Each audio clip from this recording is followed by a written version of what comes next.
புராணக்கதை உலகறிய விரித்துரைத்த செல்வமொழி குன்றத்தூர் சேக்கிழார் அடிப்போர். எல்லாம் வல்ல பெருமான் அருள்தரும் பன்னார்மொழி அம்மையுடனமர் திரு நனாவுடையாருடைய திருவடிகளை வணங்கி, அருள்தரும் அன்னபூரணி தாயாருடன் கைலாசநாத பெருமானுடைய திருவடி தாமர்களை மனமொழி மைகளாலை வணங்கி, எம்பெருமக்கள் நாயன்மாருடைய பொன்னார் திருவடி தாமர்களை முக்கண்ணங்களாலை வணங்கி, உரையாசிரி சிவக்கமனையாவுடைய திருவடிகளை நீல நினைந்து, அடியனுடைய ஞானாசிரி பெருந்தகையாருடைய திருவடியில் எல்லாம் மனமொழி மைகளாலை வணங்கி, எழுந்தருளி இருக்கக்கூடிய அடியார் பெருமக்களுடைய திருவடியில் எல்லாம் வணங்கி அமைகின்றேன். அன்பார்ந்த சிவனை செல்வர்களே, சென்ற வகுப்பில் எம்பெருமான் நம்முடைய நாவுக்கரசு பெருமானுக்கு பெருமான் திருவடி சூட்டிய பாங்கினை பற்றி சிந்தித்தோம் இல்லைங்களா? பெருமான் திருவடி சூட்டியது திருநல்லூரில், சூட்டுவதாக அழைத்தது சக்தி முற்றத்திலிருந்து சாமி வந்து அழைப்பு கொடுக்குறார் இல்லைங்களா? இறைவனுடைய திருவடி வேணும்னு அப்பர் சாமிகள் வந்து நீண்ட நெடுநாட்களாக கேட்டுக்கொண்டே இருந்தார். ஆட்கொண்டது முதலாக பெருமானுடைய திருவடி வேணும்னு கேட்டவர் அப்பர் சாமிகள். அதனால் அந்த திருவடி வந்து இறைவன் வந்து எப்படி கொடுத்தார் அப்படிங்கிறத சொல்கிறார். அதாவது அந்த திருசக்தி முற்றத்தில் அப்பர் சாமிகள் வழிபாடு செய்து கொண்டிருக்கிறார். அப்படி வழிபாடு செய்து கொண்டிருக்கிற பொழுது திருசக்தி முற்றத்தில் கேட்குறார், திருவடி வேணும்னு கேட்கிறார். அந்த கோவாய் முடுகி அப்படிங்கிற பதிகத்தில் சொல்கிறார், கோவாய் முடுகி என்றெடுத்து கூற்றம் வந்து குமைப்பதன் முன் பூவார் அடிகள் எந்தலை மேல் பொறித்து வைப்பாய் என புகன்று நாவார் பதிகம் பாடுதலும் நாதன்தானும் நல்லூரில் வாவா என்று அருள் செய்ய வணங்கி மகிழ்ந்த வாகீசர் என்று சொல்லி சேக்கிழ பெருமான் அந்த இடத்த சொல்கிறாருங்க. அப்படி அவரும் வந்து பூவார் அடிச்சுவடு என்மேல் பொறித்து வை அப்படிங்கிற அந்த பதிகத்தில் சொல்கிறார் பாருங்க. கோவாய் முடுகி அடுதிரல் கூற்றம் குமைப்பதன் முன் பூவார் அடிச்சுவடு என்மேல் பொறித்து வை போகவிடின் மூவா முழுப்பழி மூடுங்கண்டாய் முழங்கும் தளல்கை தேவா திருசக்தி முற்றத்து உரையும் சிவக்குருந்தே என்று சொல்லி பெருமான்கிட்ட விண்ணப்பம் வைக்கிறார். அது 6வது பாட்டில் என்ன சொல்கிறார்னா, வெம்மை நமந்தமர் மிக்கு விரைவி விழுப்பதன் முன் இம்மையுன்றால் என்று என் நெஞ்சத்து எழுதிவை என்று சொல்லி பெருமானுடைய என்ன சொல்கிறார்னா, பெருமான் கூற்றம் வந்து குவைப்பதன் முன் உம்முடைய திருவடிகளை என் மேல் சுவடபட பொறித்து வை, என்னோட உன்னுடைய தாள்களை என் நெஞ்சத்து அழியாதவாறு எழுதிவை அப்படின்னு சொல்லி ரெண்டும் கேட்குறார். பெருமானுடைய திருவடி தலைமையிலையும் வேணுமா, அதே மாதிரி நெஞ்சத்துலேயும் அழியாத மாதிரி எழுதிவை அப்படிங்கிறார். 6வது பாட்டில் போய் கேட்குறார், இம்மையுன் தாள் எந்தன் நெஞ்சத்து எழுதிவை இங்கே களில் அம்மை அடியேற்க அருளுதி என்பது இங்கு ஆரறிவார் என்று சொல்லி பெருமானுடைய திருவருளை வந்து அப்படி கேட்கிறார். நாவுக்கரசு பெருமான் திருவடி தலைமையில் வைக்கணும், அதே மாதிரி அந்த திருவடி நெஞ்சிலையும் நீங்காது இருக்கணும், நெஞ்சத்து அழியாதவாறு எழுதிவை என்று சொல்லி நம்முடைய நாவுக்கரசு பெருமான் அப்படி கேட்ட உடனேயே அப்போ நம்முடைய பெருமான் என்ன சொன்னாரா, வாவா நல்லூர் என்று சொல்லி அப்படி மகிழ்ந்து சொல்கிறார். நல்லூருக்கு போகிறார். அவருக்கு திருவடி கிடைச்சதை போன வகுப்பில் நாம் விரிவாக பார்த்துருக்குறோம் இல்லைங்களா? நன்மை பெருகு அருளறியே வந்தணைந்து நல்லூரில் மண்ணுதிரு தொண்டனார் வணங்கி மகிழ்ந்து எழும் பொழுதில் உன்னுடைய நினைப்பதனை முடிக்கின்றோம் என்று அவர்தம் சென்னிமிசை பாதமலர் சூட்டினான் சிவபெருமான் என்று சொல்லி அந்த இறைவனை கூட ஒருமையில் சொல்கிறாரு. ஆனால் நாவுக்கரசு பெருமானை வந்து அப்படி 6 விகுதி போட்டு தான் சொல்கிறார் என்று சொல்லி அதனால் நம்ம சென்ற வகுப்பில் ரொம்ப விரிவாக சிந்தித்தோம். அந்த திருவடி வைத்த அந்த அனுபவம் எப்படி இருந்தது அப்படின்னு சொல்லி நமக்கு நம்முடைய நாவுக்கரசு பெருமான் 10 பாடல்களில் அந்த 6ஆம் திருமுறையில் பாடுறார். 6ஆம் திருமுறை தான் நம்ம அது திருத்தாண்டகத்தில் பாடுறார். 14வது பதிகமாக அதை பாடியிருக்கிறார். பெருமானுடைய திருவடி தலைமையில் வச்ச உடனேயே அவர் பெற்ற அனுபவத்தை இந்த பதிகம் முழுக்க நமக்கு சொல்லியிருக்கிறார். அந்த திருவடி வச்சதை நினைந்து நினைந்து நினைந்து நினைந்து பதிகத்தினுடைய மகுடமே என்னென்னா, நல்லூர் எம்பெருமானார் நல்லவாறே, நல்லூர் எம்பெருமானார் நல்லவாறே என்று சொல்லி 10 பாடல்கள்லையும் நமக்கு வந்து பாடியிருக்கிறார். 11 பாட்டு இல்லைங்களா? 11 பாடல்லையுமே வந்து நல்லூர் எம்பெருமானார் நல்லவாறே என்று சொல்லி சொல்கிறாரு. அது இந்த பதிகத்தை முழுக்க முழுக்க வைத்தார் வைத்தார் வைத்தார் என்றே சொல்லி எல்லா பாடல்கள்லையும் வருங்க. பதிகம் முழுக்க அதிகமாக இருக்கக்கூடிய கையாண்ட சொல் என்னென்னா வைத்தார். அந்த திருவடி வைத்த அந்த பாங்கினை நமக்கு வந்து அப்பர் சாமிகள் வந்து அவ்வளவு அருமையாக அந்த பதிகத்தில் வச்சு பாடியிருக்கிறார். அது பெருமான் நமக்கு வந்து வினைகள் நமக்கு வந்து துன்பத்தை கொடுப்பது எதற்கெல்லாம் அப்படின்னா நம்மளுடைய வினைகளை நீக்குவதற்கு அப்படின்னு சொல்லி இந்த பதிகத்தில் சொல்கிறாருங்க. முதல்ல எடுத்த உடனே அப்படி தான் ஆரம்பிக்கிறார். அவனை நினைந்து உருகி வழிபாடு செய்யக்கூடிய அடியார்களுக்கு பெருமான் ஏன் துன்பத்தை கொடுக்குறான்னா வேறு ஒன்றும் கிடையாதுங்க. நம்மளுடைய எத்தனையோ பிறப்புகளை நம்ம வினை செய்திருப்போம். இந்த பிறப்பில் ஒன்றும் செய்யலைனாலும் இது அடியாராக வந்ததுக்கு பிறகு நாம் செய்கிறதுக்கு வாய்ப்பு இல்லைனாலும் கூட பல பிறப்புகளை நாம் செஞ்சுருப்போம் இல்லைங்களா. அதெல்லாம் நீக்குவதற்காகத்தான் பெருமான் நமக்கு வந்து அந்த இந்த துன்பத்தை கொடுக்குறான் என்று சொல்கிறார். நினைந்துருகும் அடியாரை நைய வைத்தார் என்று சொல்கிறார். அடுத்த வரியிலே சொல்கிறார் பாருங்கள், நில்லாமை தீவினைகள் நீங்க வைத்தார். அதாவது பெருமானிடத்தில் போகாதையே இருக்கிறவனுக்கு ஒரு பிரச்சனை இல்லைங்க. ஏன்னா அவனுக்கு இன்னும் பல பிறப்பை கொடுப்பார்.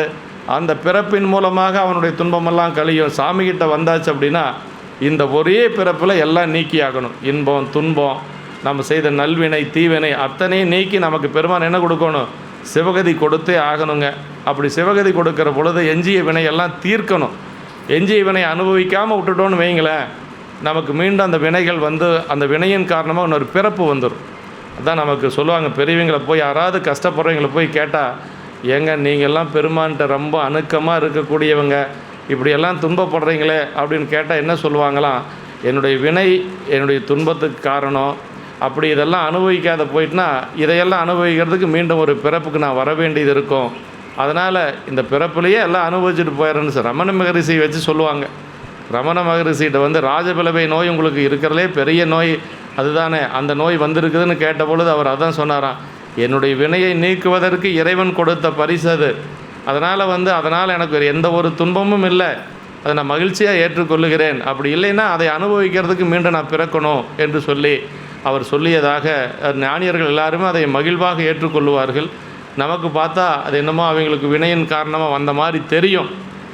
நான் அப்படி இல்லை, வினையை நீக்குவதற்காக இறைவன் கொடுத்தது தான் இதெல்லாம் என்று சொல்லி இந்த பதிகத்தில் முதல் வரியே அதான் சொல்கிறார், நினைந்துருகும் அடியாரை நைய வைத்தார்னார். இதை விட ஒரு வார்த்தை சொல்லணுங்கிறதே இல்லை.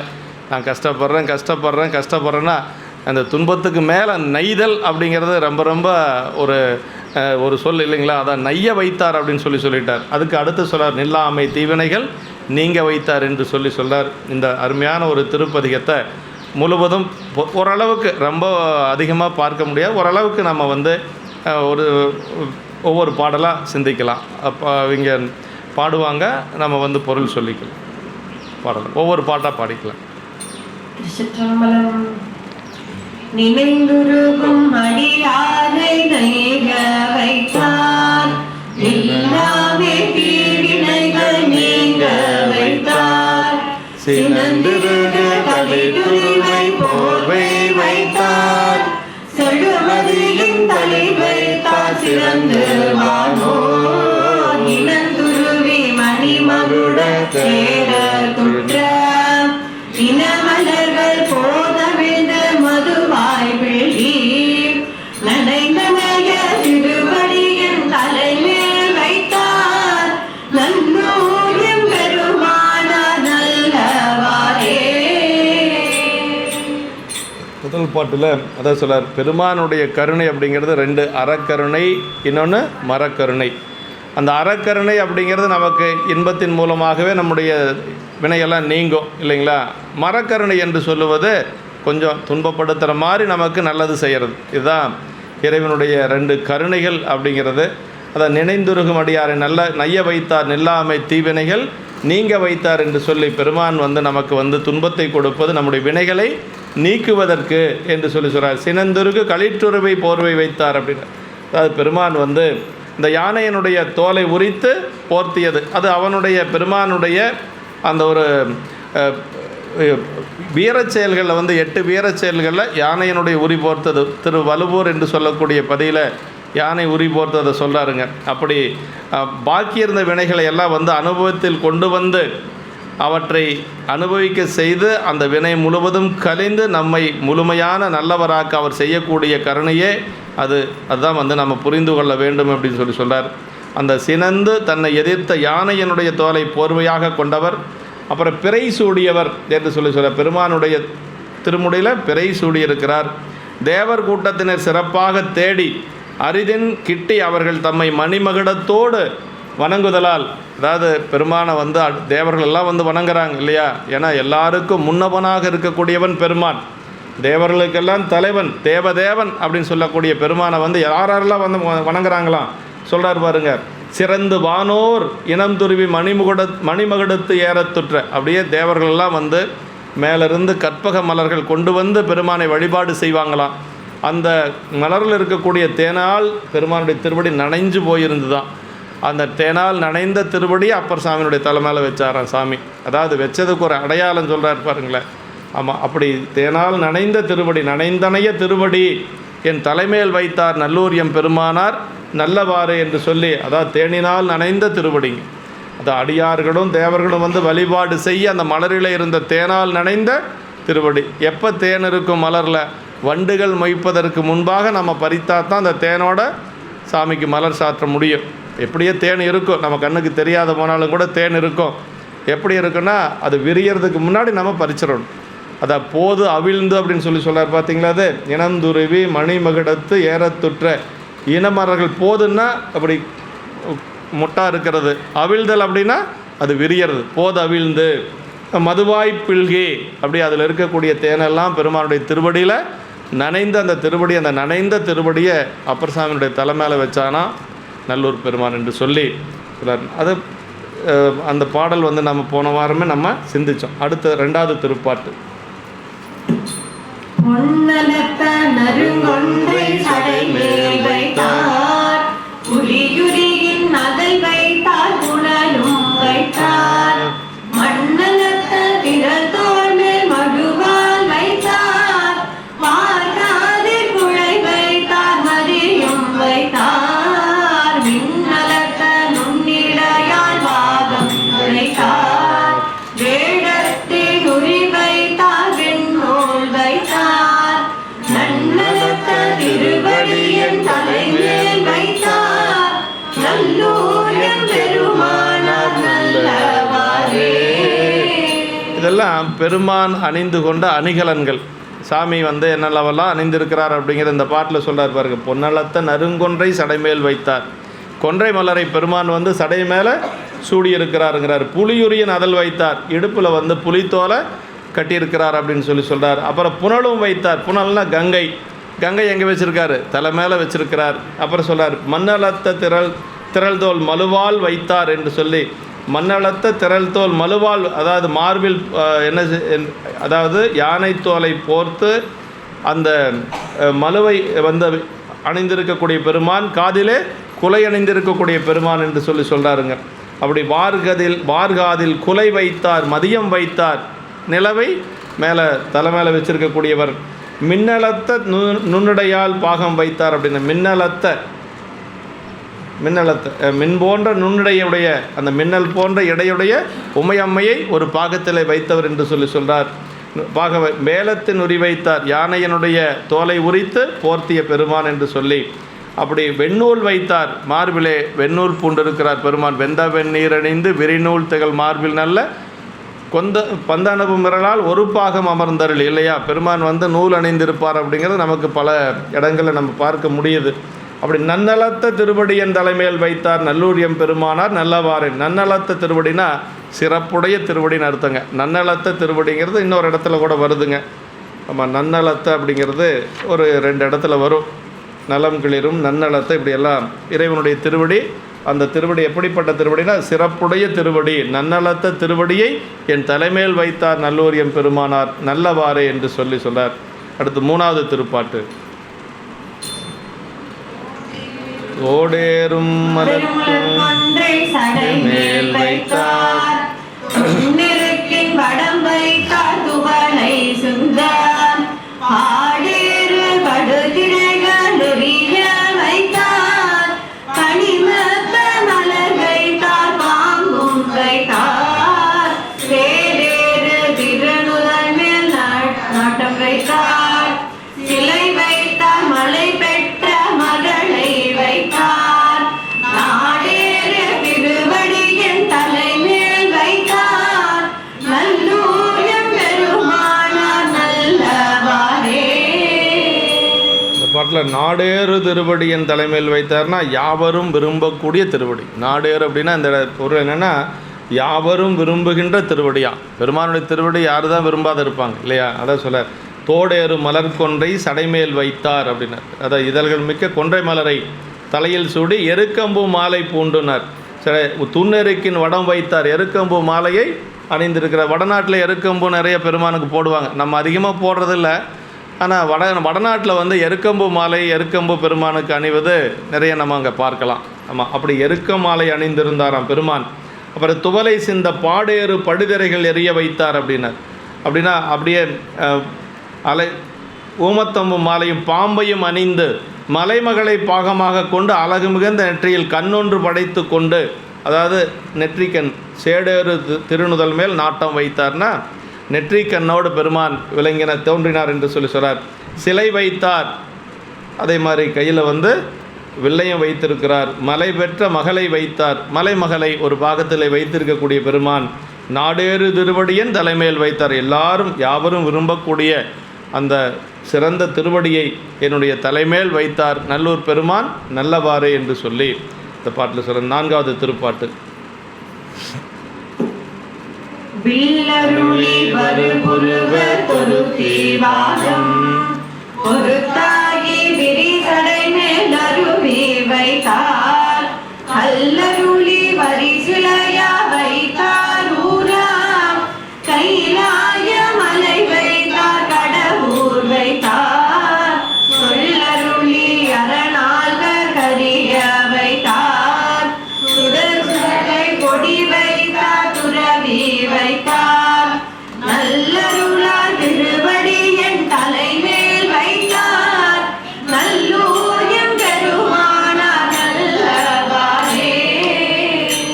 இதில் என்ன சொல்கிறார் இந்த பாட்டில்? வில்லருளி வருபுருவத்து ஒருத்தி பாகம் பொருத்தாகி விரிசடை மேல் அருவி வைத்தார் அப்படின்னார். அதாவது எம்பெருமானார் நல்லூர் பெருமானார் பார்வதியை ஒரு பாகமாக கொண்டு அந்த விரிந்த சடையிலே கங்கையை சூடி மலையை வில்லாக கொண்டு 4வது பாட்டில் சொல்கிற கல்லருளி வரிசிலையா வைத்தார் ஊரா கைலாய மலை வைத்தார் அப்படின்னார். கைலாய மலையை, அந்த கைலாயத்தை தமக்குரிய சிறப்பான மலையாக கொண்டு கடவுரை தாம் உகந்து இருக்கக்கூடிய சொல்லருளி அறநால்வர்க்கு அறிய வைத்தார் அப்படின்னு.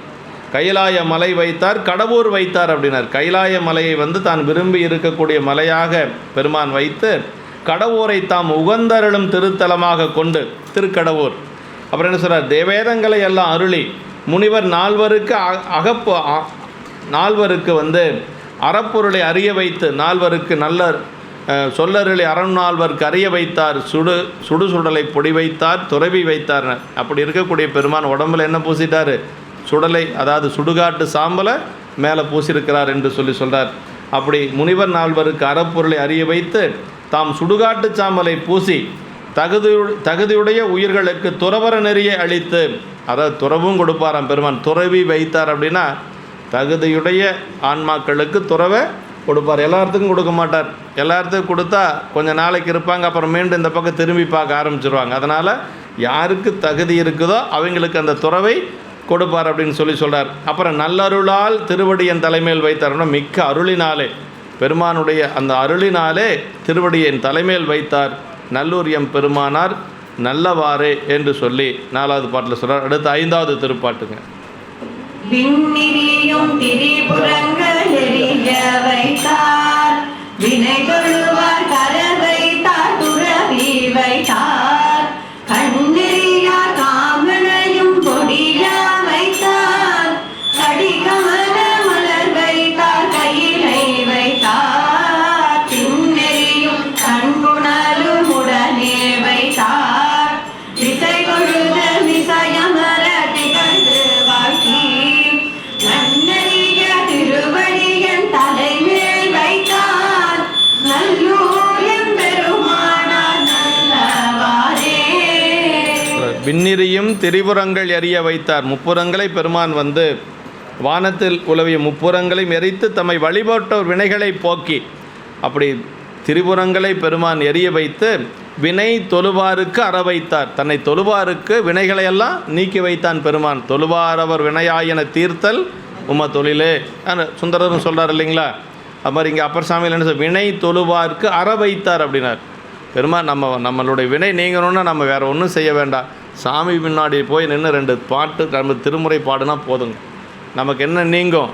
அதாவது என்ன சொல்கிறார்? அவனுடைய பெருமையை பாடணும், அவனுடைய புகழை பாடணுன்னா நமக்கு வினை நீங்கும். அதான் சொல்கிறாருங்க. அப்படி வினை தொழுவாருக்கு அற வைத்தார். அப்புறம் தகுதியுள்ளவர்களுக்கு துறவை வைத்தான் பெருமான். துறவி வைத்தார் அப்படின்னார். கண்ணெறியால் காமனையும் பொடியா வைத்தார். அப்படி ஒரு பார்த்த பார்வையில், அந்த நெற்றிக்கண்ணால் பார்த்த பார்வையில் அந்த காமன் என்று சொல்லக்கூடிய மன்மதன் எரிந்தே சாம்பலானான் இல்லையா? ஏன் சாம்பலானான்னா, பெருமானுடைய தவத்தை களைப்பதற்காக அவன் மலரம்பு விட்டான்.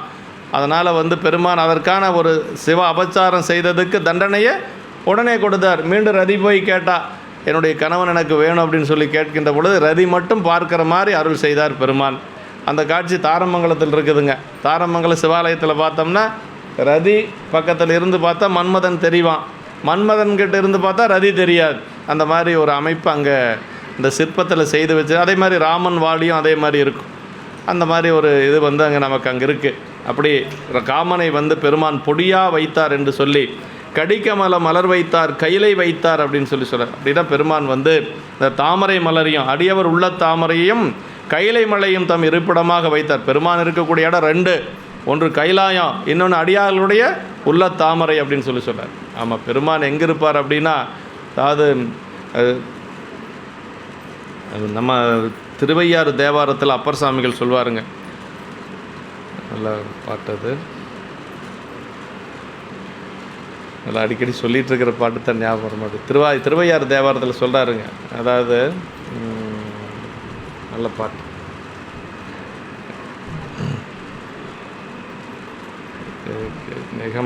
நெகமெல்லாம் தேய நான்மலர் தொழுது தூபி அப்படின்னு சொல்லி வருங்க. முகமெல்லாம் கண்ணீர்வல் முகமெல்லாம் கண்ணீர் மல்கி முன்னின்று ஏத்தும் தொண்டர் அகமல்லால் கோயில் இல்லை ஐயன் ஐயாரனாருக்கு அப்படின்னு சொல்லி வருங்க. தானலால் துணையும் இல்லை, சகமலாத அடிமை இல்லை. முதல்ல சகமலாத அடிமை இல்லை, தானலால் துணையும் இல்லை, நகமெல்லாம் தேய கையால் நாள்மலர் தொழுது தூவி, முகமெல்லாம் கண்ணீர் மல்கி முன்னின்று ஏத்தும் தொண்டர் அகமல்லால் கோயிலில் ஐயாரனார்க்கேனார். எப்படி சாமி எங்கே இருப்பார் அப்படின்னா, அவனுக்கு பிடித்த கோயில் என்னென்னா, அப்படியே தினசரி மலர் பறித்து பெருமானை வழிபாடு செய்து போற்றி வழிபாடு செய்யக்கூடிய அந்த நகமெல்லாம் தேய கையால் மலர் பறித்து நகமெல்லாம் தேஞ்சிருமா. அந்த மாதிரி அடியார்களுடைய உள்ளத்தில் பெருமான் எப்பொழுது இருப்பார். அதை மாதிரி ஒரு சிறந்த கோயில் வேறு எதுவும் இல்லைங்கிறார். அப்போ இதிலே அப்பர் சாமி என்ன சொல்கிறாருன்னா, ரெண்டு இடம் அவனுக்கு ரொம்ப பிடித்த இடம், ஒன்று கைலாய மலை, இன்னொன்று அடியார்களுடைய உள்ள கமலம் அப்படிங்கிறார். உள்ள தாமரை, அடியாருடைய உள்ள தாமரை ரொம்ப பெருமானுக்கு ரொம்ப பிடித்தது அப்படின்னு சொல்லி சொல்கிறார். அதான் திண்ணெறியும் அதை கடி கமல மலர் வைத்தார், கையிலை வைத்தார்னார். திண்ணெறியும் தன்புணலும் உடனே வைத்தார், திசை தொழுது மிசை அமரர் திகழ்ந்து வாழ்த்தி. அப்படியே தேவர்கள் எல்லாம் எல்லா திசைகளும் திகழ்ந்து வாழ்த்தி நன்னறிய திருவடியின் தலைமையில் வைத்தார். நன்னறிய திருவடினா தேவர்களுக்கும் கிடைத்திருக்கிற அந்த திருவடி, அந்த திருவடியை தலைமையில் வைத்தார். நல்லூர் எம் பெருமானார் நல்லவாறு அந்த திருவடி அனுபவத்தை சொல்கிறாருங்க. இந்த நன்னறிய அப்படிங்கிறது அப்பர் சாமிகள் திருவடி அடையிற பொழுதும் சேக்கிழ பெருமான் அந்த சொல்ல போடுறாரு. அங்கே இந்த நன்னறிய திருவடிங்கிறது நன்னறியங்கிறது எங்கே வருது? தேவாரத்தில் இந்த வரக்கூடிய சொல்ல சேக்கிழர் பெருமான் அங்கே சொல்கிறார்.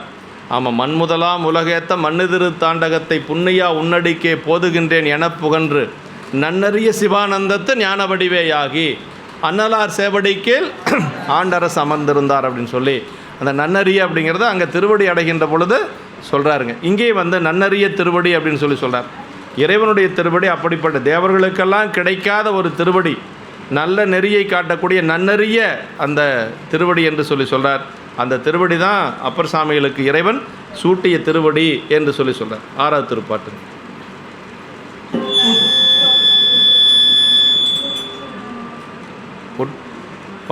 உலகு பிணியுலக தெழுமை வைத்தார், உயிர் வைத்தார், உயிர் செல்லும் கதிகள் வைத்தார், மற்றமர கணம் வைத்தார், அமர காணா மறை வைத்தார், குறைமதியம் வளர வைத்தார், செற்றமலி ஆகமோடு காமலோக பிரபாத நெறி வைத்தார், துறவி வைத்தார், நற்றவற்றை திருவடிகள் தலைமேல் வைத்தார், நல்லூரன் பெருமானார் நல்லவாரே. சாமி என்னென்னவெல்லாம் வச்சிருக்கிறார் அப்படின்னா, உயிர்களுக்கு சொல்கிறார். உற்றுளவு பிணியுலகத்து எழுமை வைத்தார், உயிர் வைத்தார், உயிர் செல்லும் கதிகள் வைத்தார் அப்படின்னார். அப்படின்னா பெருமான் நல்லூர் தலத்தில் வீற்றிருக்கக்கூடிய பெருமான் என்ன செஞ்சான்னா, பிணிகள் உலவு கொண்ட இந்த உலகத்தில் எழுவகைப்பட்ட பிறவிகளையும், அதாவது 4 வகை தோற்றம் 7 வகை பிறப்பு அப்படின்னு சைவ சித்தாந்தம் சொல்லுதுங்க.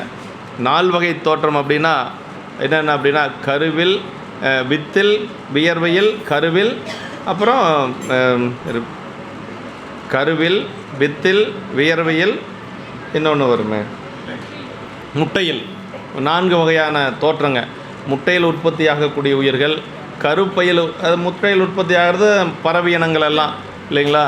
கருவிலை உற்பத்தியாவது விலங்கினங்கள், அப்புறம் வித்திலே உற்பத்தியாவது தாவரங்கள், அப்புறம் வியர்வையில் உற்பத்தியாவது பேன் போன்ற கிருமிகள் எல்லாம் வியர்வையில் உற்பத்தி ஆகக்கூடியது. இப்படி 4 வகையான தோற்றம், 7 வகை பிறப்பு, மனிதர்கள், தேவர்கள், இப்படியெல்லாம் தாவரங்கள், இப்படியெல்லாம் 7 வகையான ஒரு தோற்றம். அந்த 7 வகையான பிறப்புக்கு 7 வகைப்பட்ட பிறவிகளையும் அந்த 7 பிறப்புகளுக்கு எந்தெந்த உயிர்களுக்கு தகுதி இருக்கோ அந்த உயிர்களுக்கெல்லாம் அந்த பிறப்பை கொடுத்து, அந்த உயிர்கள் செல்லக்கூடிய சொர்க்க நரகங்களையும் கொடுத்து, அது ரொம்ப முக்கியம், சொர்க்க நரகங்களையும் கொடுத்து, இதெல்லாம் உலகியலில் சொல்லக்கூடியது. சொர்க்க நரகமாகிய கதிகளையும் வைத்தவர், குறைந்த சந்திரனை வளர வைத்தவர்.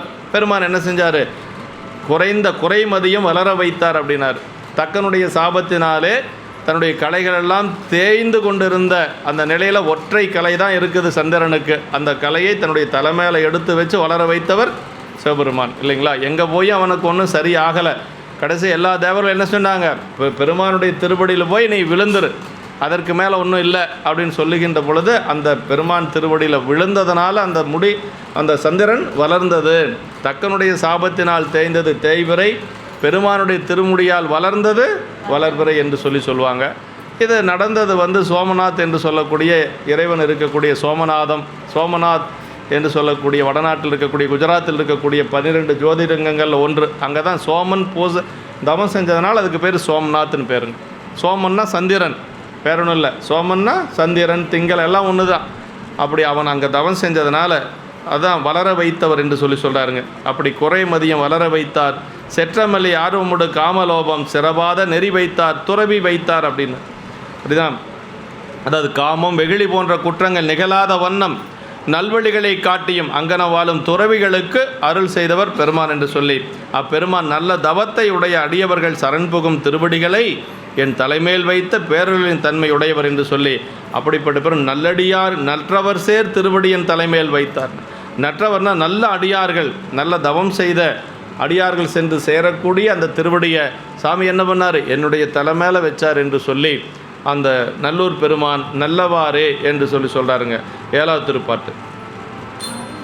மாறுமலை தாரண நெறிய வைத்தார், மணிமுடி மேல் அற வைத்தார், அணி கொள்மேனி நீருமலின் நெறியாடல் நிலவ வைத்தார், நெற்றி மேல் கண் வைத்தார், நிலையம் வைத்தார், ஆறுமலை நறுதிரைகள் எரிய வைத்தார், ஆர்வத்தால் அடியமர பரவ வைத்தார், நாறுமலை திருவடியின் தலைமேல் வைத்தார், நல்லூர் எம் பெருமானார் நல்லவாறே.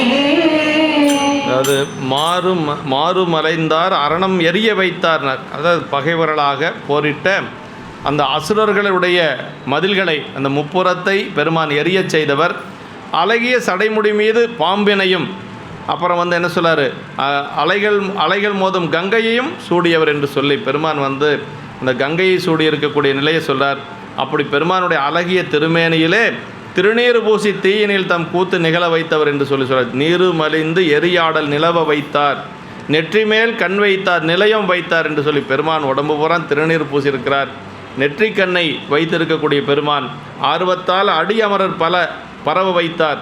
அது தேவர்களெல்லாம் தன்னுடைய திருவடியை வணங்க வைத்தவன் பெருமான் என்று சொல்லி, நாறுமலர் திருவடியின் தலைமையில் வைத்தார் நல்லூர் எம் பெருமானார் நல்லவார். நாறுமலர்னா மலர்கள் சூடிய அந்த மனம் பொருந்திய திருவடியை அடியார்கள் அன்பு மிகுதியாலே வழிபாடு செய்கின்ற பொழுது மலர் சூடி அந்த மலரின் மூலமாக வாசனை மிகுந்த அந்த திருவடியை என்னுடைய தலைமேல் பெருமான் சூட்டினான் என்று சொல்லி அப்பர் சுவாமிகள் இந்த பாட்டில் நாறுமலர் திருவடியின் தலைமேல் வைத்தார் நல்லூர் எம் பெருமானார் நல்லவாறே என்று சொல்லி ஒவ்வொரு பாடல்லையும் அந்த திருவடியினுடைய சிறப்பை சொல்லிகிட்டே வரார். அடுத்த 8வது திருப்பாட்டு. புலங்கள் மிகும் அலைக்கடல்கள் ஞானம் வைத்தார், குருமணி சேர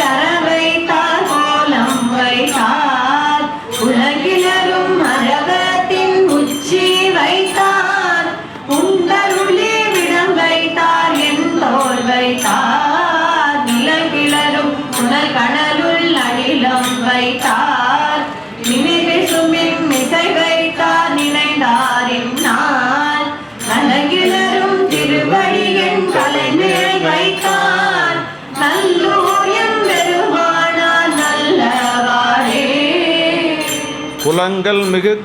குளங்கள் மிகு மலை கடல்கள் ஞாலம் வைத்தார், குருமணிசேர் அற வைத்தார், கோலம் வைத்தார், உலங்கிளிரும் அரவத்தின் உச்சி வைத்தார், உண்டு அருளி விடம் வைத்தார், என் தோல் வைத்தார் என்று சொல்லி இந்த பாட்டில் 8வது பாட்டில் என்ன சொல்றாருன்னா, இந்த உலகத்தில் நல்லூர் எம்பெருமானார் பல மலைகளையும் கடல்களையும் அமைத்தவர்.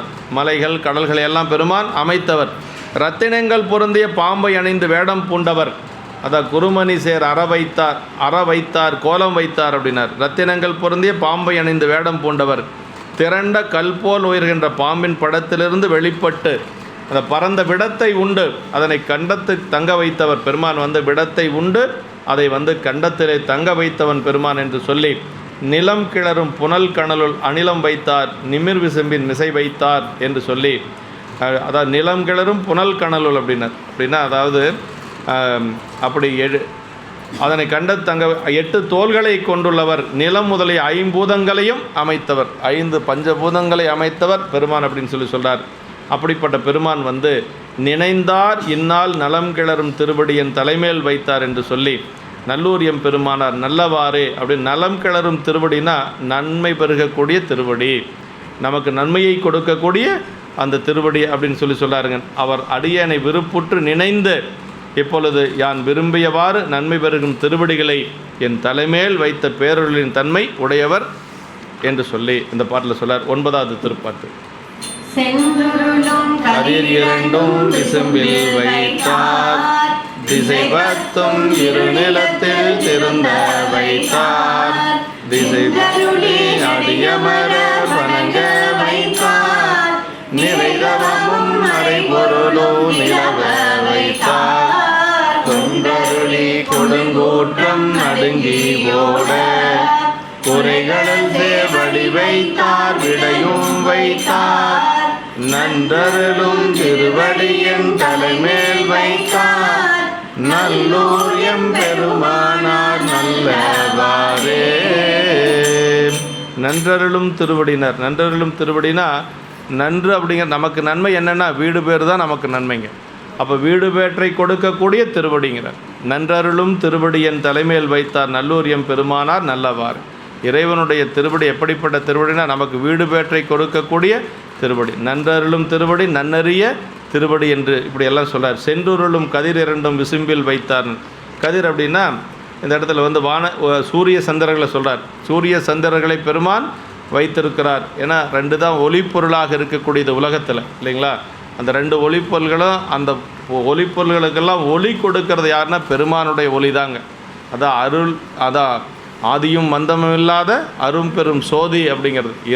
இறைவனுக்கு நிலவுக்கும் ஒளி கொடுத்தவர் பெருமான் தான். அதே மாதிரி அந்த அருக்கனுக்கும் அருக்கனில் சோதி அமைத்தோன் காண்கனர் அப்பர் சாமி. அருக்கன்னா சூரியனில் யார் அந்த ஒளியை கொடுத்தாங்க? பெருமான் தான் கொடுத்துருக்கார். அருக்கனில் சோதி அமைத்தோன் காண்க, திருத்தகு மதியில் தன்மை வைத்தோன் காண்க அப்படின்னு சொல்லி திருவாசகத்தில் வருது இல்லைங்களா. அப்படி அதெல்லாமே அந்த ஒளிப்பொருள்களுக்கெல்லாம் ஒளி கொடுக்கக்கூடியது இறைவனுடைய திருவருள் தாங்க. இந்த சென்றுருளும் கதிர் இரண்டும் விசும்பில் வைத்தார், திசை 10 இருநிலத்தில் திருந்த வைத்தார் அப்படின்னு நம்முடைய கண்ணப்ப நாயனாருடைய 2 கண்களை கண்ணை சொல்லுகின்ற பொழுது அந்த இரு சுடர் குறுகன் தீர்க்கும் எழில்வளர் கண்ணீர் மல்கி அப்படின்னு சொல்லி அது கண்ணப்ப நாயனார் அந்த அப்பா அந்த தலையெடுத்து ஓச்சுகின்ற பொழுது அழுகிறார் இல்லைங்களா. அப்போ சொல்கிறாருங்க, பொறுபுலி பார்வை பேழ்வாய் முலையென பொற்கை நீட்ட பரிவுடை தந்தை கண்டு பைந்தலை கை கொண்டு ஓச்ச இரு சுடர் குறுகன் தீர்க்கும் எழில்வளர் கண்ணீர் மல்கினார். அவருடைய கண்ணை எப்படி சொல்கிறாருன்னா சூரிய சந்திரனை போல சொல்கிறார். ஏன் அப்படி சொன்னார் அப்படின்னா அடுத்தது அந்த கண்ணு தான் சிவபெருமானுக்கு கண்ணாக வரப்போகுதுங்கிறத குழந்தையிலேயே சொல்லிட்டார் சேக்கிழ பெருமான். ஒரு 2 வயசு குழந்தையாக இருக்கிற பொழுதே சொல்லிட்டார். ஏன்னா அது சூரியன் சந்திரனை போல சிவபெருமானுக்கு கண்ணாக வருது அப்படின்னா அது எப்படிப்பட்டதாக இருக்கணும்? சூரியனாக இருக்கணும், இல்லைன்னா சந்திரனாக இருக்கணும். அதை இரு சுடர்னே சொல்லிட்டார். ஆமாம், இரு சுடர் குறுகந்திருக்கும் எழில்வளர் கண்ணீர் மல்கின். அப்போ சூரியன் சந்திரன் 2ஐயும் வைத்தவர் யார் அப்படின்னா பெருமான் தான். வைத்தது மட்டுமல்ல, அதுக்கு ஒளியும் கொடுத்தது பெருமான் தான் என்று சொல்லி இதில் சொல்கிறார் 9வது திருப்பாட்டில். இப்படி கீழ்ப்புறம் மேல்புறம் இவ்வுலகில் என் திசைகள், அப்புறம் கீழ்ப்புறம் மேல்புறம் 10 பாகுபாட்டையும் வகுத்தவர் பெருமான் தான் தேவர்கள் தம் திருவடிகளை வணங்குமாறு அவர்கள் உள்ளத்தில் நிலை பெற்று அருள் செய்தவர் அப்படின்னார். பெருமான் வந்து நின்றருளை அடி அமரர் வணங்க வைத்தார். தேவர்களெல்லாம் வந்து தன்னுடைய திருவடியை வணங்க பெருமான் அருள் செய்தார். கொன்றருளை கொடுங்கூற்றம் நடுங்கி ஓட குறைகளல் சேவடி வைத்தார் விடையும் வைத்தார் அப்படின்னு சொல்ல. அப்படின்னா அதாவது என்ன சொல்கிறாருன்னா, நிறைந்த தவமும் ஆசிரியர்வால் கேட்டறிய வேண்டிய ரகசிய உபதேசங்களை நிகழுமாறு செய்தவர். கொடிய கூற்றுவன் நடுங்கி ஓடுமாறு அவன் புகழை கெடுத்து அவனை கடலடைந்த தன் திருவடியால் உதைத்தவர். காலனை சம்ஹாரம் பண்ணினதை சொல்கிறாருங்க. ஆமாம், ரிஷபத்தை வாகனமாக கொண்டவர்.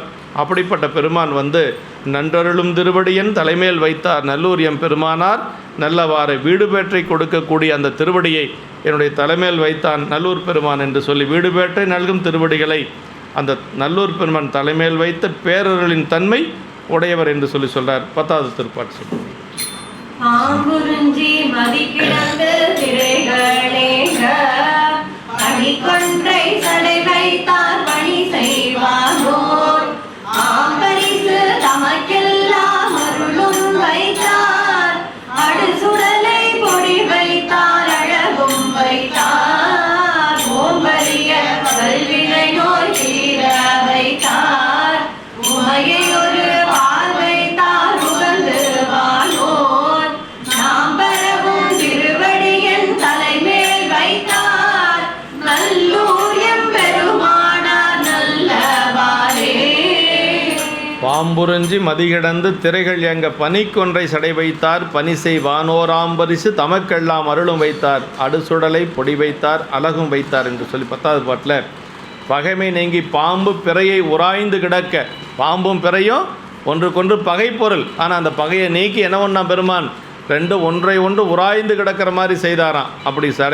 அப்படி உராய்ந்து கிடக்க கங்கை அலை வீச அமைந்த சடையில் கொன்றை பூச்சூடியவர் தமக்கு தொண்டு செய்யும் தேவர்கள் சிறக்குமாறு அவர்களுக்கு ஏற்ற வகையில் அருள் செய்தவர். தேவர்களுக்கும் பெருமான் வந்து அருள் செய்திருக்கிறார் என்று சொல்லி ஓம்பரிய வல்வினை நோய் தீர வைத்தார் உமையை ஒருபால் வைத்தார் உகந்து வானோர். அப்படி பெருமான் என்ன செய்தார் அப்படின்னா, என்னுடைய வல்வினை நோய் தீர எனக்கு பெருமான் அருள் செய்திருக்கிறார். உமையம்மை ஒரு பாகத்தில் வைத்திருக்கக்கூடிய பெருமான் உகந்து வானோர், தேவர்களெல்லாம் வந்து பரவக்கூடிய திருவடிங்கிறார். நாம் பரவும் திருவடி என் தலைமையில் வைத்தார்னா, நாம் பரவும் திருவடிங்கிறது வந்து நாமெல்லாம் துதித்து வழிபாடு செய்யக்கூடிய திருவடி. பெருமானுடைய திருவடி தான் நம்ம துதித்து வழிபாடு பரவுதல்னா அப்படின்னா துதித்து வழிபாடு செய்வது இல்லைங்களா. அப்படி நாம் பரவும் திருவடி என் தலைமையில் வைத்தார் நல்லூர் எம் பெருமானார் நல்லவாறு என்று சொல்லி வானோர் தேவர்கள் நம்ம எல்லாரும் வழிபாடு செய்யக்கூடிய திருவடி பெருமானுடைய திருவடி என்று சொல்லி சொன்னார். கடைசி 11வது திருப்பாட்டு. குலங்கிளரும் மருதிரைகள் ஏழும் வைத்தார் குருமணி சேர் மலை வைத்தார் மலையை கையார் உலகிளர எடுத்தவன் தோல் முடியும் நோகம் ஒரு விரலால் உற வைத்தார் இறைவா என்று புலம்புதலும் மருளொடு போல் வாடும் வைத்தார் புகழ் வைத்தார் புரிந்தானா கொள்ள வைத்தார் நலகிளரும் திருவடியின் தலைமேல் வைத்தார் நல்லூர் எம் பெருமானார் நல்லவாறே. குலம் கிளறும் வருதிரைகள் ஏழும் வைத்தார் குருமணி சேர் மலை வைத்தார் மலையை கையால் உளம் கிளற எடுத்தவன் தோல் முடியும் நோவ ஒரு விரலால் உற வைத்தார் இறைவா என்று. ராவணன் வந்து கைலை மலையை பெயர்க்க முற்பட்டது.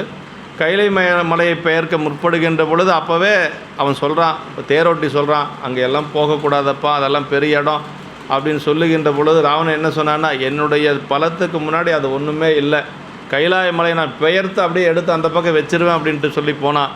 தேரோட்டி சொல்லி அதை கேட்டிருந்தா அன்றைக்கே எந்த துன்பம் இல்லாமல் இருந்திருப்பான். ஆனால் அது கேட்காம அப்படி ஆணவத்தினால் அதை பெயர்க்க முற்படுகின்ற பொழுது தான் பெருமான் ஒரு விரலால் அழுத்தி அதில் சிக்குண்டு கிடக்கின்ற பொழுது அப்போ அவனுக்கு பேர் தான் ராவணன், அப்படின்னா அழுபவன் அப்படின்னு பேருங்க.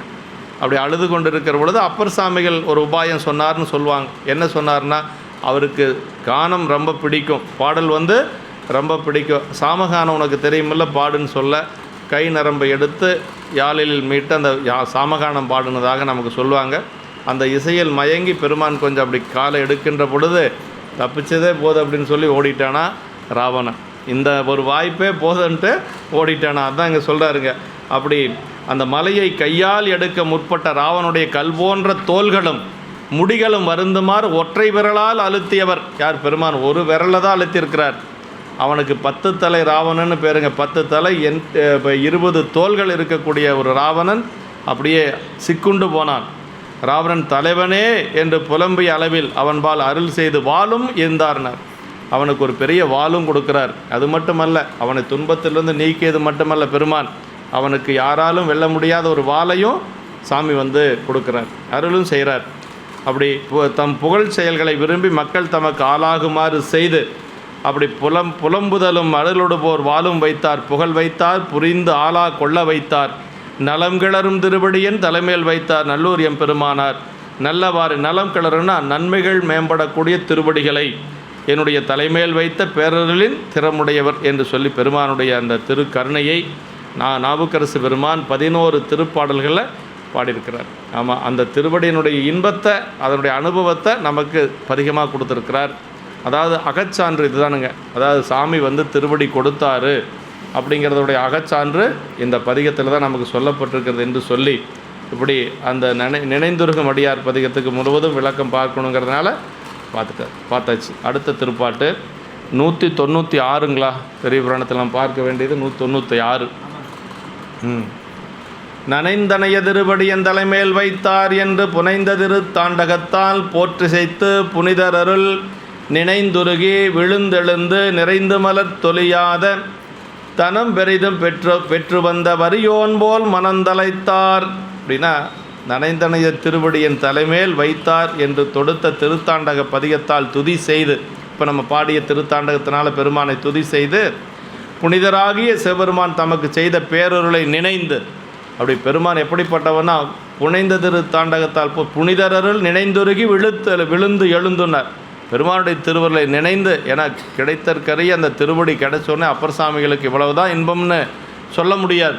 அந்த இன்பத்தை பூரா நமக்கு பதிகத்தில் கொடுத்துருக்கிறார். அப்படி அந்த இன்பத்தோடு நினைந்து விழுந்து எழுந்து நிறைந்து மலர்ந்தொழியாத தனம் பெரிதும் பெற்று வந்த வரியோன். அப்படின்னா ஒரு வறியவன், அதாவது எப்படின்னா ஒரு ஒன்றுமே இல்லாத ஒரு வறியவனுக்கு நிறைய கை நிறைய ஒரு செல்வம் கிடைச்சா எப்படி இருக்கும், அது மாதிரி அவருக்கு வந்து அந்த இன்பம் கிடைச்சிது அப்படின்னு சொல்லுவாங்க. இந்த ஓமை இன்னொரு பக்கம் வருது. எங்கே வருதுன்னா அப்பூதி நாயனாருடைய இல்லத்துக்கு வருது. அப்பூதி நாயனார் வந்தது வந்து அப்பர் சாமின்னு அவருக்கு தெரியாது. ஆமாம், வந்தவர் அப்பர் சாமின்னு தெரியாது. அதற்கு பிறகு பேசிகிட்டு இருக்கிற பொழுது தான் அவருக்கு வந்தது குருநாதர் வந்திருக்கிறார் அப்படின்னு தெரியும். அப்போ அவருக்கு ஒரு மகிழ்ச்சி கிடைக்குது. அந்த மகிழ்ச்சியை சேக்கிழ பெருமான் எப்படி சொல்கிறார் அப்படின்னா, அற்றவர்கள் அருநிதியம் பெற்றார் போல் அப்படிம்பாரு. ஒன்றுமே சாப்பாட்டுக்கு வழி இல்லாத ஒருத்தன் சங்கநிதி பதமநிதி என்று சொல்லக்கூடிய 2 செல்வம் கிடைச்சா எப்படி மகிழ்ச்சி அடைவானோ அது மாதிரி மகிழ்ச்சி அடைந்தாரா அப்பூதி நாயனார். வந்தது அப்பர் சாமின்னு தெரிஞ்சது ஒரு பெரிய மகிழ்ச்சி. அந்த மகிழ்ச்சிக்கு என்ன சொல்கிறார் பாருங்க, அற்றவர்கள் அருநிதியம் பெற்றார் போல் அப்படிம்பார். ஒன்றுமே இல்லாதவங்க ஒரு நிறைய செல்வம் கிடைச்சா எப்படி, அது மாதிரி இங்கேயும் அதான் சொல்கிறார். அதே ஒரு உமை இங்கேயும் சொல்கிறார். இன்னொரு இடத்துல வருதுங்க. எங்கேன்னா இளையான்குடி மாறநாயனார் புராணத்தில் வருது. இளையான்குடி நாயனார் புராணத்தில் அதாவது ஒன்றுமே இல்லை, இப்போ சாப்பாட்டுக்கு வழியே இல்லை, ஆனால் அடியார் வந்துட்டார், என்ன செய்கிறதுன்னு தெரியல. மனைவி கிட்ட பேசுகிற பொழுது அம்மா ஒரு உபாயம் சொன்னாங்க.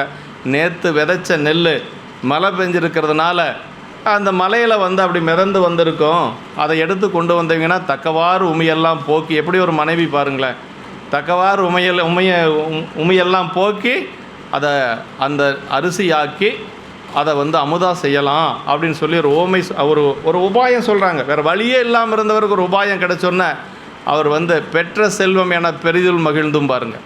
சேக்கிழ பெருமான் என்னைக்கோ தேடி வச்ச ஒரு செல்வம் கையில் கிடைச்ச மாதிரி மகிழ்ச்சி அடைஞ்சாரா இளையான்குடி மாறநாயனார்.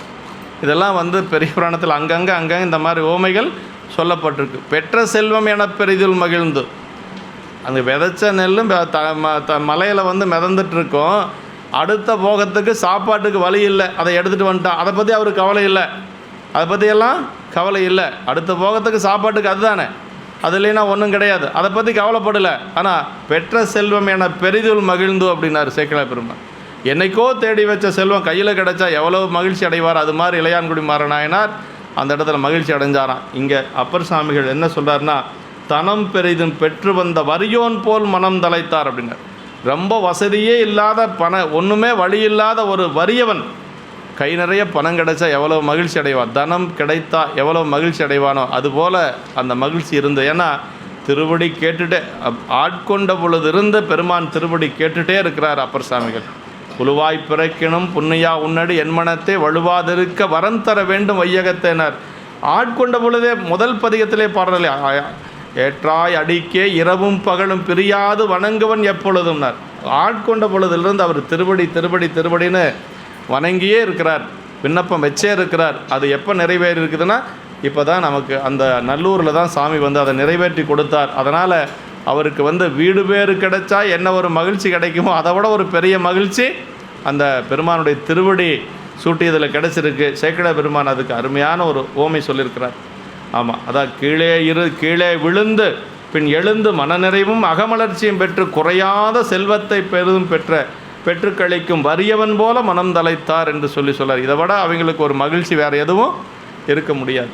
ஆமாம், அதாவது உலகியல் ஓமை சொன்னால் நமக்கு புரியும்னு, அதாவது பருப்பொருள் உண்மைகளை அந்த அந்த நுண்மையான பொருளுடைய பொருள்களுடைய நிலையை பருப்பொருளை சொல்லுவது பெரியவங்களுடைய ஒரு கலை. அந்த மாதிரி நமக்கு புரிகிற மாதிரி இங்கே சேக்கிழார் பெருமான் நமக்கு சொல்லியிருக்கிறார்.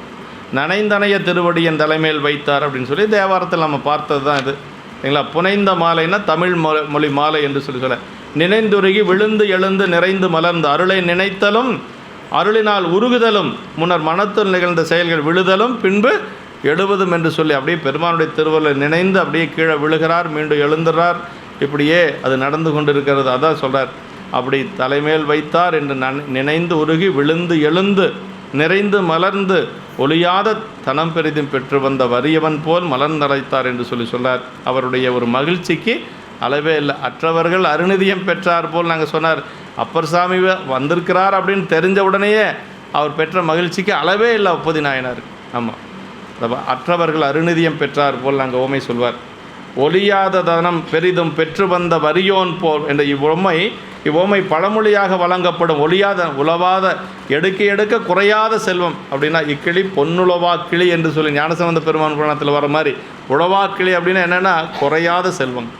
அது மாதிரி இப்போ அவருக்கு கிடைச்சது அந்த குறையாத ஒரு செல்வம் கிடைச்ச மாதிரி அவர் அந்த மகிழ்ச்சியில் இருக்கிறார் இப்போ.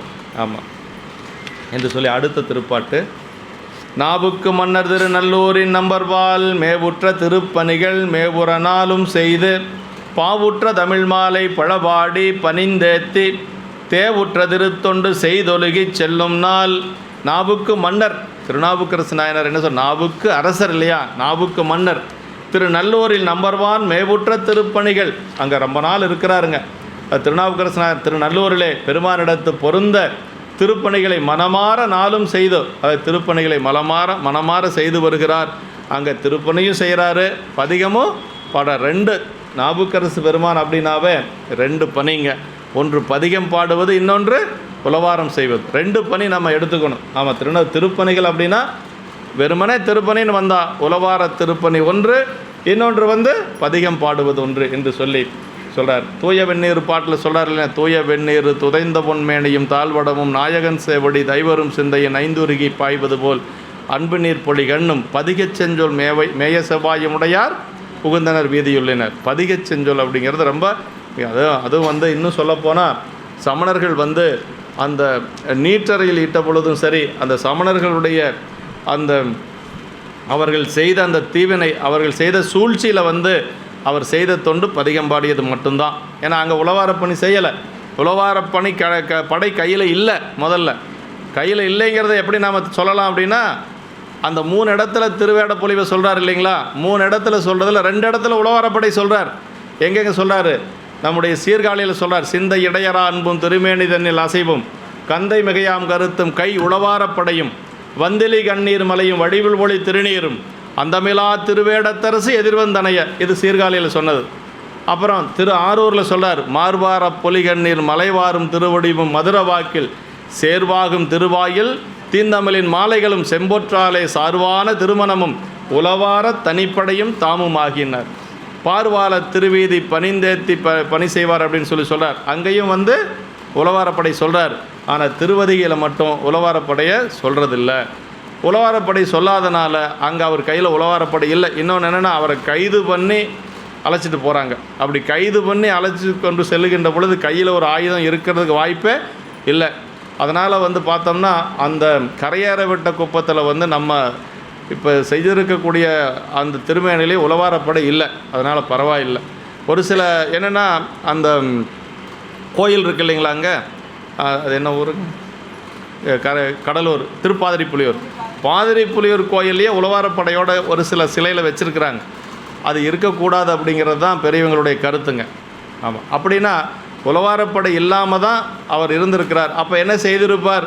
பதிகம்தான் பாடியிருக்கிறார். அதனால் 2 தொண்டும் அப்பர் சாமிகள் செய்திருந்தாலும் சூழ்ச்சியில், சமணருடைய சூழ்ச்சியில் இருக்கின்ற பொழுது அவர் முழுக்க முழுக்க பதிகமே பாடியிருக்கிறார். அப்படிங்கிறதா நமக்கு வந்து நம்ம சரிதத்தில் அறிந்து கொள்ள வேண்டிய. ஏன்னா அங்கே உளவாரப்பணி செய்கிறதுக்கு வாய்ப்பே இல்லை. அதனால் வந்து பதிகம்தான் அவரை காப்பாற்றிருக்குது அங்கே பொறுத்த வரைக்கும். ஆமாம் என்று சொல்லி, இப்போ பணிகள் திருப்பணிகள் அப்படின்னாவே உளவாரத்தை நம்ம சேர்த்தி கொள்ளணும் அப்படிங்கிறதான் அப்பர் சாமியினுடைய வரலாற்றை பொறுத்த வரைக்கும் இது ரொம்ப முக்கியமானதுங்க. ஆமாம், பாடி பணிந்தேத்தியும் தெய்வம் பொருந்தும் திருத்தொண்டு செய்து இவ்வாறு ஒழுகி செல்கின்ற நாளிலேனர் அப்படின்னா, மேவுற்ற திருப்பணிகள் அப்படின்னு, மேவுற்ற திருப்பணிகள்னால் உளவார கைத்திருத்தொண்டுகள் மாடக்கோயில் ஆதனானும் சுவாமி மாடமாகிய மலையின் மிசை எழுந்தருளி விழுத்தலாலும் அதற்கேற்ப இந்த மாடக்கோயில் அது எது, நல்லூர் வந்து மாடக்கோயில், அதுக்கு தகுந்த மாதிரி பணிகள் செய்திருக்கிறார். நாளும் ஒரு நாள் செய்தோம் என்று அமையாது, ஒவ்வொரு நாளும் வழிபாட்டின் அங்கமாக எந்த ஒரு தொண்டு செஞ்சாலும் சரிங்க, பதிகம் பாடினாலும் சரி, உளவார தொண்டு செஞ்சாலும் சரி, பூசை பண்ணாலும் சரி, அதை தினசரி செய்யணும். அதுதான் ரொம்ப முக்கியங்க. ஒரு நாளைக்கு செய்கிறது, 4 நாளைக்கு விட்டுறது, அப்புறம் வந்து ஏதோ ஒரு நாளைக்கு வந்து செய்கிறது, அப்புறம் இடம் மறந்து போச்சுங்க, அங்கே போயிட்டுங்க இங்கே போயிட்டு, இதெல்லாம் சொல்லக்கூடாது. தொண்டுன்னா நிரந்தரமாக செய்யணும். இடையறா அன்புனக்கு என் ஊடகத்தை நின்றுருக தந்தருளியம் உடையானேன்னு இடையறாது செய்யணும். அதான் ரொம்ப தொண்டுக்கு அதான் அழகுங்க. பதிகம் பாடுறதுன்னு ஒரு தொண்டை வச்சுட்டோம்னா தினசரி பதிகம் பாடணும். இத்தனை பதிகம் பாடணும்னா அத்தனை பதிகம் பாடியே ஆகணும். பூசை பண்ணணுன்னா கண்டிப்பாக பூசை பண்ணியே ஆகணும். உடம்புக்கு சரியில்லைனாலும் பூசை பண்ணணும், ஆஸ்பத்திரியில் இருந்தாலும் பூசை பண்ணணும். அப்படி தான் நம்ம ஒரு உரைப்பு இருக்கணும். நமக்கு உளவாரப்பணி நம்ம வாரம் ஒரு முறை கோயில் உளவாரப்பணி செய்கிறோன்னா வாரம் ஒரு முறை செய்தே ஆகணும். அதுதான் வந்து ஒரு உரைப்பு அப்படிங்கிறது. அதான் வந்து நாளும் அப்படிங்கிறது அதை நித்த வழிபாடுன்னு சொல்கிறோம் இல்லைங்களா, நித்திய வழிபாடு. இந்த நித்திய வழிபாடு ரொம்ப ரொம்ப முக்கியங்க நமக்கு. ஒரு நாள் செய்தோம் என்று அமையாது, ஒவ்வொரு நாளும் வழிபாட்டின் அங்கமாக என்று சொல்கிறாருங்க. தமிழ் பாவுற்ற மாலை அப்படின்னு, தமிழ் பாவுற்ற மாலை பாக்களின் தன்மை முற்றும் பொருந்திய என்று சொல்லி, இலக்கியமாக பொருந்தி என்று சொல்கிறார். அடுத்த திருப்பாட்டு என்னென்ன தலங்கள் அங்கேருந்து என்ன பண்ணுறாருன்னா, இப்போ புகழூரில் இருக்கிறாரு, இந்த பண்ணிக்கணும் இது நல்லூரில் இருக்கிறாரு, அப்புறம் கருகாவூர் போகிறாரு, அப்புறம் வந்து திருப்பாலைத்துறை போகிறாரு, இப்படி திருவாரூர் திரு ஆவூர் போகிறாரு, திருவாரூரில் திரு ஆவூர், இந்த தலங்களுக்கெல்லாம் போக வேண்டியது, மீண்டும் வந்து பெருமானை வழிபாடு செய்ய வேண்டியது. இதே மாதிரி தான் சிதம்பரத்தில் இருக்கிற பொழுதும் அங்கே அண்ணாமலை இந்த திருவேட்களம் போவார், அப்புறம் பல தலங்களையெல்லாம் வழிபாடு செய்து கொண்டு மீண்டும் சிதம்பரத்துக்கு வந்துடுவார். அது மாதிரி இப்போ வந்து நல்லூரில் இருக்கிறார், நல்லூரை விட்டு பிரியறதுக்கு அவருக்கு மனம் இல்லை, நல்லூரில் இருக்கிறார், நல்லூரில் இருந்து கொண்டு பக்கத்தில் இருக்கக்கூடிய ஆலயங்களில் வழிபாடு செய்து கொண்டு மீண்டும் நல்லூருக்கு வந்துடுறது. இப்படியே கொஞ்ச நாள் அங்கே வந்து பணி செய்து கொண்டிருக்கிறார் நாவுக்கரசு பெருமான். சொல்கிறார், திரு கருகாவூர் முதலாக கண்ணுதலோன் அமர்ந்தருளும் திருவாவூர் திரு ஆவூர் திருப்பாலைத்துறை பிறவும் சென்றிறைஞ்சி பெருகார்வத் திருத்தொண்டு செய்து பெறும் திருநல்லூர் ஒரு காலம் பிரியாதே உள்ளுருகி பணிகின்றார். திருநல்லூர் விட்டு போகிறதுக்கு அவருக்கு மனசு வரல. ஆமாம், நல்லூரிலிருந்து போகிறதுக்கு மனசு வரல. அதனால் நல்லூரில் இருக்கிறார் இப்போ. ஆமாம், நம்முடைய சுந்தரமூர்த்தி சாமிகளுக்கு கூத்தப்பெருமானுடைய திருவடியை வந்து வணங்கினவர் அங்கேயே இருக்கிறார். சாமி சொல்கிற வரைக்கும் அங்கேயே இருக்கிறார் இல்லையா. ஆமாம், சாமி 5 பேர் அறிவும் கண்களே கொள்ள பாட்டிலே சொல்லார். அதே மாதிரி தென்னிலா மறந்த வேணியாயுந்தன் திருநடங்கும்பிடப்பெற்று மண்ணிலே வந்த இப்பிறவிய வாழிதாம் இன்பமாம் என்று கண்ணில் ஆனந்த அறிவினீர் சொரிய கைமலர் ருச்சி மேல் குவித்து பண்ணினால் நீடி அறிவரும் பதிகம் பாடினார் பரவினார் பணிந்தார் என்று சொல்கிறாருங்க. அந்த பதிகம் நமக்கு கிடைக்கல. ஆமாம், 2வது முறை செல்லுகின்ற பொழுது தான் மடித்தாடும் அடிமைக்கன் பதிகம் நமக்கு கிடைக்கிது ஏயர்கோனார் புராணத்தில். இதில் வந்து தடுத்தாட்கொண்ட புராணத்தில் போகிறாரு, ஆனால் பதிகம் நமக்கு கிடைக்கல. ஆனால் அங்கேயே இருந்துடுறாரு. அதற்கு பிறகு பெருமான் பார்க்குறாரு, இவர் இங்கேயே இருந்துருவாராட்டிருக்குன்னு சொல்லி பண்ணை ஆரூரில் வருக நம்பால் என்று சொல்லி அசரீரியா இறைவனுடைய திருவாக்கு வந்ததுக்கு பிறகு தான் திருவாரூர் போகிறார். அதற்கு பிறகு திருவாரூர் புறப்பட்டு போகிறார். அப்போ பெரியவங்களுக்கு அந்த இடம் அவங்க விரும்பி இருக்கக்கூடிய இடம் அப்படின்னா அதில் இருப்பாங்க, ரொம்ப நாளைக்கு இருப்பாங்க. அதற்கு பிறகு மற்ற தலங்கள் நினைவு வருகின்ற பொழுதோ அல்லது பெருமானுடைய ஏதாவது ஒரு இந்த குறிப்பு வருகின்ற பொழுதோ அங்கேருந்து போவாங்க. அது மாதிரி அப்பர் சாமிகள் இந்த நல்லூரில் ரொம்ப நாள் கொஞ்ச நாள் இருக்கிறார், இருந்து பணி செய்கிறார். அதான் திருப்பாலைத்துறை கருகாவூர் எல்லாம் வழிபாடு செய்கிறார். பிரியாதே உள்ளுருகி பணிகின்றார் என்று சொல்லி அவருக்கு அங்கிருந்து போவதற்கு மனசு வரல. திரு கருகாவூர் முதலாக கண்ணுதல் பெருமான் எழுந்தருளியுள்ள திரு ஆவூரும் திரு பாலைத்துறையும் இன்னும் பிறவும் சென்று பணிந்து ஆர்வம் பெருகும் திருத்தொண்டு செய்து அந்த திரு நல்லூரை ஒரு காலமும் பிரியாதே உள்ளுருகி பணிகின்றவர் என்று சொல்லி அப்படியே அந்த நல்லூரை எப்பொழுதும் பிரியாது வைத்து கொண்டிருக்கிறார். அதை கண்ணுதலான் அமர்ந்தருளும் அதை கருகாவூர் முதலான கோயில் அமர்தெல்லாம் விரும்பி வீற்றிருக்கக்கூடிய ஆலயங்கள். ஆர்வம் பெருகும் திருத்தொண்டு மனத்தின்கண் விருப்பம் குறையாது மேன்மேலும் பெருகும் தியானமும் கைத்தொண்டும் பதிகம் பாடுதலாகிய வாக்கு தொண்டும் என்று சொல்லி கைத்தொண்டு அதே மாதிரி பதிகம் பாடுதலாகிய வாக்கு தொண்டு. ஆர்வம் பெருகும் திருத்தொண்டுனா 2 தான்.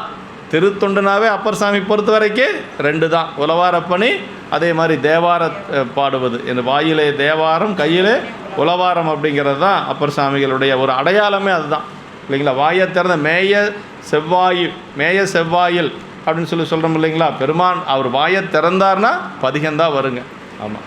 தூய வெந்நீர் துதைந்த பொன்மேனையும் தாழ்வுடம் நாயகன் சேவடி தைவரும் சிந்தை நைந்துருகி பாய்வது போல் அன்பு நீரி பொழிகண்ணும் பதிகச் செஞ்சொல் மேய செவ்வாயும் உடையார் புகுந்தனர் வீதியுள்ளேன்.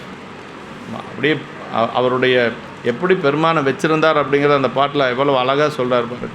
நாயகன் சேவடி தைவரும் சிந்தையும் அப்படின்னு பெருமான் அப்படியெல்லாம் நம்ம வச்சுருக்க முடியுமான்னா யோசனை பண்ணி பார்க்கணும் நம்ம. அவர் எப்படி வச்சுருந்தாராம் அப்பர் சாமி. ஒரு மனைவி தன்னுடைய கணவனுடைய திருவடியை நெஞ்சில் வச்சுருப்பாளாம். கற்புடைய ஒரு மனைவி தன்னுடைய கணவனுடைய திருவடி தான் அவளுக்கு பெருசு, இறைவனுடைய திருவடி கூட அப்புறம்தான். அது மாதிரி அப்பர் சாமிகள் வச்சுருந்தார். அதான் நாயகன் சேவடி தைவரும் சிந்தையும் நைந்துருகி பாய்வது போல் அன்பின் அப்படி இருந்ததுன்னா அப்படி கண்ணில் தண்ணி வந்துட்டு இருக்கும். அப்பர் சாமிகளுக்கு அப்படி இருந்தது அந்த பெருமானுடைய திருவடி. அதனால் அந்த கண்ணில் நீர் பெருகி கொண்டு இருந்தது. அதுதான் அப்பர் சாமிகள் பெருமானை வைத்திருந்த ஒரு முறை. அதே மாதிரி நம்முடைய சுந்தரரும் அப்படி தானே வச்சுருந்தார். தம்பிரானை தன் உள்ளம் தலியவன் அப்படின்னார். நம்பி யாரோரும் நாம்தலும் தன்மையன் அப்படின்னார். பெரியவங்க எப்பொழுதும் பெருமானுடைய திருவடி அப்படி தான் வச்சுருக்கிறாங்க. ஏன்னா அங்கே அவங்களுடைய நிலை எப்படின்னா ஒன்று இருந்து வழிபாடு செய்யக்கூடியவர்கள் நம்முடைய நாயன்மார்கள். நம்ம வழிபாடு செய்வோம், அப்புறம் கொஞ்சம் நேரம் வேறு ஒரு இதுக்கு வந்துடுவோம். ஆனால் அவங்களாம் அப்படி இல்லை. ஒன்று இருந்து நினைமங்கள் உந்தமக்கு ஊனமில்லை என்று சொல்ல நிலையில் வழிபாடு செஞ்சவங்க. அது ஆர்வம் பெருகும் திருத்தொண்டு அப்படின்னார். ஆமாம். அப்படி பாலைத்துறையெல்லாம் வழிபாடு செய்கிற திருநல்லூர் ஒரு காலம் பிரியாதேனர். அவன் முன் சொன்ன தலங்களை சென்று தொண்டு செய்கின்ற நாயனார் அதனோடு திருநல்லூரையும் என்னாலும் பிரியாது பணிகின்றார் அப்படின்னு சொல்லி எல்லா பக்கம் போக வேண்டியது மீண்டும் நல்லூருக்கு வந்துட வேண்டியது. இப்படி தான் பெருமான வழிபாடு செய்திருக்கிறார் நாயனார். திருநல்லூரில் தங்கி பணிந்தபடியே அவற்றுக்கு செல்வதும் நாளும் மீண்டும் நல்லூரை பிரியாது திரும்பி விடுவதுமாக ஒழுகினர் என்பது ஈண்டு கருதப்படும் என்று சொல்லி, அதாவது ஒரு பெருமான் மேலே அன்பு நமக்கு அதிகமாக இருந்தால் அங்கேருந்து வெளியில் வர்றதுக்கு நமக்கு விருப்பம் வராது. அதுதான் ஒவ்வொருத்தருக்கும் ஒரு ஆன்மார்த்த தலம் இருக்குது இல்லைங்களா. ஒவ்வொருத்தருக்கும் ஒரு ஆன்மார்த்த தலம் இருக்குது. அங்கே போன உடனே வரக்கூடாது. கொஞ்சம் நேரம் இருந்து பதிகமெல்லாம் பாடி ஒரு நாள் அங்கே இருந்து ஒரு நாளைக்கு 10-50 கோயில் பார்க்குறங்கிறது ஒரு கொள்கையாக வச்சுருப்பாங்க. நம்மால் போன உடனே ஓட வேண்டியது ஒடியார வேண்டியது பதிகமெல்லாம் எதுவும் பாட மாட்டாங்க. கணக்கு இன்றைக்கி 20 கோயில் பார்த்துட்டேங்க, என்ன பிரயோஜனம்? ஒரு 4 கோயில் பார்த்தாலும் பரவாயில்லை.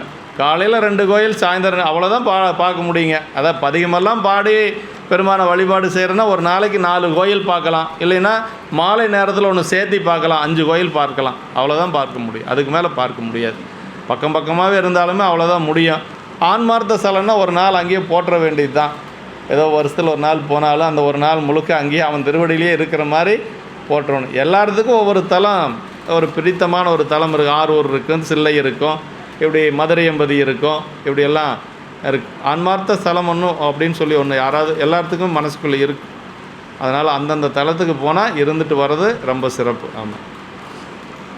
இப்போ நல்லூரை தங்கி அங்கேருந்து பணி செய்கிறார். வேறு தலத்துக்கு சென்று வழிபாடு செய்து மீண்டும் அங்கே வந்துடுறது நினைப்பு. அதாவது வேறு சொல்கிறார், நல்லூரை இறைவர் அப்படி வழிபாடு. திருவேட்களம் அப்பர் சாமிகள் வந்து தில்லையில் இருக்கின்ற பொழுது திருவேட்களம் திரு கழிப்பாலை தொழுது கொண்டு, அப்புறம் வந்து திரு கழிப்பாலையெல்லாம் தொழுது கொண்டு சொல்கிறார், நினைப்பவர் மனம் கோயிலாக கொண்டவன் அனைத்தும் வேடமாம் அம்பலக்கூத்தனை திணைத்தலை பொழுது மறந்துய்வனோ என்று சொல்லி பாடி மீண்டும் தில்லை சார்ந்து வழிபட்டிருந்த நாயனாரது ஒழுக்கம் இங்கு நினைவு கூர்தற்பாலது என்று சொல்லி தில்லையம்பதியில் இருக்கின்ற பொழுதும் அதே மாதிரி தான் அப்படி வழிபாடு செய்து கொண்டு மீண்டும் தில்லைக்கு வந்துடுறது.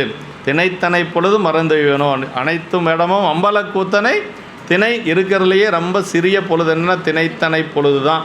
திணை அப்படிங்கிறது எதுக்கு சொல்லுவாங்கன்னா சிறிய பொழுது, அதாவது இமைப்பொழுதும் எண்ணெஞ்சில் நீங்காதான் தாழ்வாள்கன்னு மணிவாசக பெருமான் சொல்கிற மாதிரி தான் இந்த இடம். ஆமாம், திணைத்தனை பொழுதும் மறந்துய்வனோ, அதை விட குறைவான ஒரு பொழுது சொல்ல முடியாது. ஆமாம், கண்ணை மூடி முழிக்கிற நேரத்தை விட அதை விட ஒரு சின்ன பொழுது எதுவும் இல்லை. அதனால் அதை திணைத்தனை பொழுதும் மறந்துய்வனோ என்று சொல்லி மீண்டும் மீண்டும் தில்லை சென்று தங்கி வழிபாடு செய்தார் என்று சொல்லி சொல்கிறார். பணிகின்றார். இவ்வாறு பணிதல் பல நாளும் பல காலமும் எப்பொழுதும் அந்த நிகழ்ந்தது என்று சொல்லி நிகழ்காலத்தால் கூறுகிறார் என்று சொல்லி சொல்கிறார்.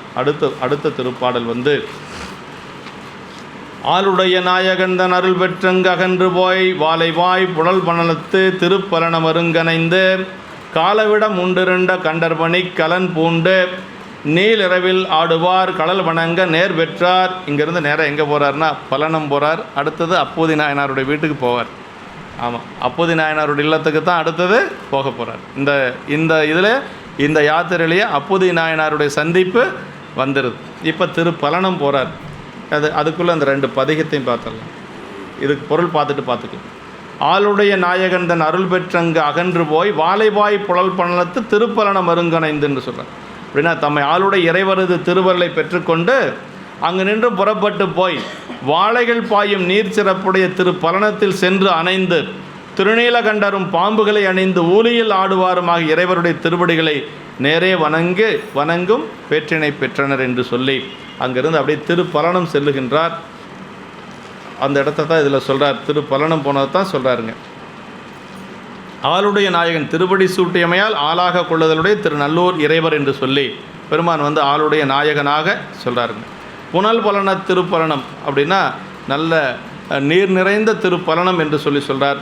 அதான் திருவாமூர்னு சொல்வது மாதிரி புனல் பலன திருப்பலனம் என்று சொல்லி பலனம் போகிறார். காலவிடம் உண்டிரண்ட கண்டர் மணிக்கலன் பூண்டு ஆடுவர். இதனை அப்பூதியார் மகனை அறவுத்தீண்டவும் பின்னர் மகன் அருளால் உயிர் பெற்றலும் நிகழவிருக்கும் திருவர். அதாவது இந்த இடத்துல வந்து காலவிடம் உண்டு இருண்ட கண்டர்னு ஏன் சொல்கிறாருன்னா அந்த விடம் உண்டதை சொல்கிறார். ஏன் சொல்கிறாருன்னா அடுத்து விடத்தை நீக்க போகிறார். யார்? அப்பூதியாருடைய இல்லத்தில் போய் அதை அதனால் இங்கே வந்து அந்த விடத்தை வைத்து சேக்கிழார் பெருமான் சொல்கிறார். அது காலவிடம் உண்டிருண்ட கண்டர். சிவபெருமானது பேரலுடைமை வரம்பில் ஆற்றல் உடைமை முதலிய குணங்களை இங்கு எடுத்து காட்டி நிற்கின்றது. உயிர்களின் குற்றமே காலவிடம் என்றும் உயிர்களுக்காக மாயன் என்று உலகங்களையும் உடல்களையும் தோற்றுவிக்க இறைவன் நடனத்தால் ஈக்கப்படும் மாயின் மண்டலங்களே பாம்பு என்றும் ஆணவ இருளே நீல் இரவு என்றும் உபசரிக்கப்படுவன் என்று சொல்லி ஒவ்வொரு தத்துவ நுட்பங்களை வந்து ஒரு சிலர் வந்து பொருத்தி பார்ப்பாங்க அப்படின்னு சொல்லி சொல்கிறார். குறிப்பு இது வந்து நல்லூர் நின்றும் தெற்கில் வெட்டாறு என்னும் ஓடம்போக்கி ஆற்றின் தென்கரையில் உள்ளது திரு கருகாவூர். அப்புறம் குறுக்கு பாதையில் போனால் திரு ஆவூர் என்று சொல்லக்கூடிய பதி, அங்கேருந்து பாலைத்துறை. இதெல்லாம் வந்து நல்லூருக்கு பக்கத்தில் இருக்கக்கூடிய தலங்கள்.